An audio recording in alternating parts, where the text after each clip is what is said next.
Hello Ride-On people. So this week our good friends at Tesla, Mr. Elon and Co, they launched the new Cybertruck, the Tesla truck for the masses, and I'm quite a fan of electric vehicles and quite a fan of Tesla, having driven some of their vehicles, very impressive. And I've been kind of holding out for the truck. I thought, wow, that is for me. So I waited with bated breath, like many people, at the launch online, and my little gold card in hand, all ready to place an order for one. But did I place an order?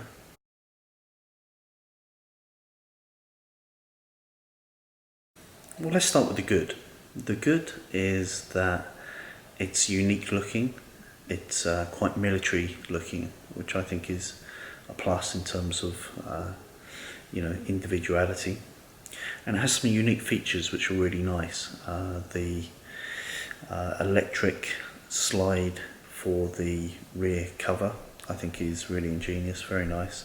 I love the way the tailgate folds down and pulls out as a ramp, which means loading a motorcycle is very easy, or a quad or whatever, with the built-in step into that tailgate, which means stepping up into it is easy. I also thought the light bar above the windshield was cool. I don't know if that's actually legal, but that LED strip looked pretty smart, and I like the way the LED headlights wrap around the whole of the front end, and it's pretty cool looking in terms of lighting. I also like the fact that it's a kind of six-seater, so there's a seat between the two front seats, 3 across, bench style, and actually looks to be a full-size seat and folds down with cup holders in when you've only got 2 people in the front of the car. So that's pretty nice, I think. And I also like the larger touchscreen, which is welcome, and the kind of jet fighter style roadster-like steering wheel. I don't know how practical it'd be to actually use, but it looks pretty cool, and it looks very futuristic, which is obviously a nice touch. And the interior space is also hugely impressive. I saw one video where a guy was 6'5" in the centre seat in the rear, and he said he had loads of legroom, which shows the benefit of not having a centre tunnel and also having a big footprint with everything kind of pushed out to the edges. So that looked good. Trunk bed also looked very hard wearing, and of course the bodywork is definitely hard wearing. It should stand up extremely well in an accident, probably better than any current vehicle on the road, I'd imagine. And we saw the panels being beaten by sledgehammer, and that was impressive, really. Also, the glass, I'm sure, is probably stronger than any other vehicle out there. Even if it did fail in the demo, it's probably as a result of chucking the ball at it too many times, but still impressive. It didn't actually hold.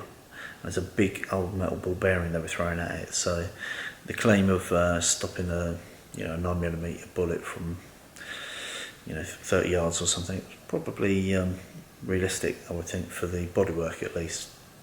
And in terms of an accident, it's going to protect the occupants pretty well. The other impressive things were the price.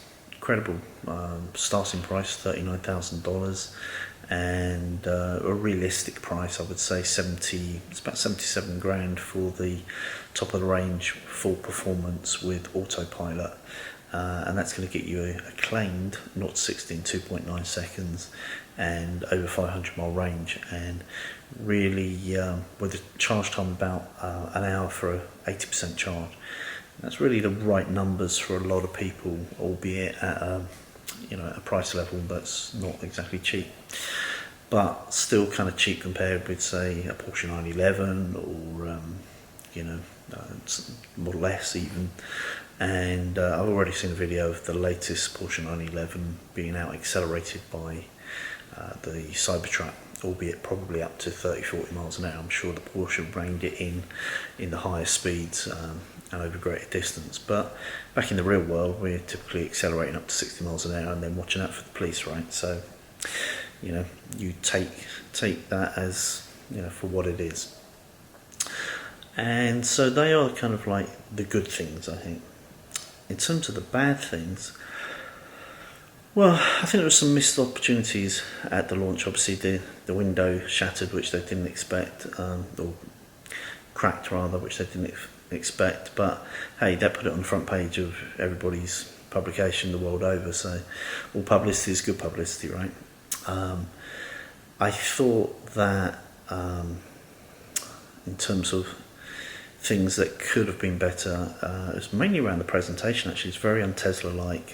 They normally have presentation shown on the website and YouTube and stuff, and they clearly must be embarrassed about the window because they haven't really done that. But the whole presentation wasn't that great. I mean, Elon isn't the greatest orator. People love him a bit like Steve Jobs, and Tesla's kind of like a halo engaging company that everybody is rooting for. But ultimately, there are better presenters out there, and he didn't quite engage the audience in the same way that Mr. Jobs would have, for instance. And some of the basic information that people would have liked to have known, such as the 3-cross seating. Let's have a look at the interior. By the way, we've got a bigger TFT screen, and here's some extra things that we can do with the interfaces. Here's some kind of hidden nuggets in the vehicle. That kind of stuff was all totally omitted from the presentation. And if you're asked to whip out your credit card and order an expensive vehicle immediately, some of that would have been nice to know. Although they did cover the basics like price and range and performance and towing capacity and payload and stuff. So yeah, it wasn't terrible, but there were some bad things that about the presentation, I think, in that respect. And also it'll be about perceptions in terms of how bad it is, because the truck is a unibody, so it's a single unit construction, like a car, and the only other truck out there that does that is the Honda Ridgeline. Everybody else is body on frame, and of course they're typically fixed axle, and the suspension is basically jarring on potholes on the road. It's like a truck. This will drive much more like a car, and in fact it has air suspension as well, so it's going to ride that much better, I think, than a typical truck, and it will ride a lot like the Honda Ridgeline actually, which will feel pretty much like a big SUV, albeit a performance one, right? And that won't suit everyone. A lot of people are very snobby about the Honda Ridgeline and say it's not a proper truck because it's not body on frame, but whatever. Depends on your definition. For me, a truck is a versatile vehicle that you can carry lots of crap in the back, has a bed that you can load it up with construction type equipment, and use it as you would.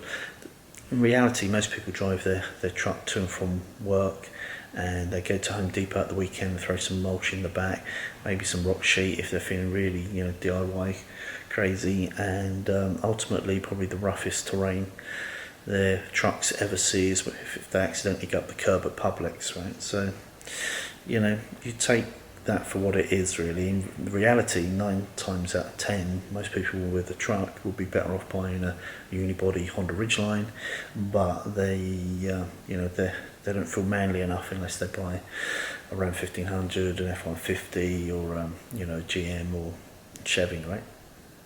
Okay, I'm not knocking those people on either camp, but it is what it is. Tesla's decided to go for a lifestyle truck rather than a heavy commercial truck, really. They've gone for that post-apocalyptic look. If there's a zombie war, heck, I want one. So that's kind of the good and the bad. So let's get to the final point, the Fugly. You could hear people physically gasp when they brought out the vehicle. It looked nothing like the renderings that we'd seen in multicolours of the Cybertruck all over the internet, that everyone was absolutely 100% convinced it was going to be. And I was so convinced it was going to be that I'd already kind of worked out my spec and my colour and everything, and I was ready to go wild with the credit card. But my own jaw just dropped when I put out the truck, and I just thought, wow, is it April the 1st? Have I Have I missed something? You know, there was some cheers as well as gasps and quietness. There was some "take my money" shouts and stuff, and I was thinking, wow, is this the King's new clothes or what? Are you not seeing what I'm seeing? Are you not seeing something designed with a set square? Why didn't they call it the Tesla set square? I mean, this is absolutely ridiculous. I just could not believe my eyes. I could not believe that pointy-headed, you know, roofline. It was just like, wow, this is insane. There's different. There's looking modern. There's looking futuristic. There's ploughing your own way. There's sweeping statements like this will divide opinions and it's not for everyone and you either get it or you don't get it.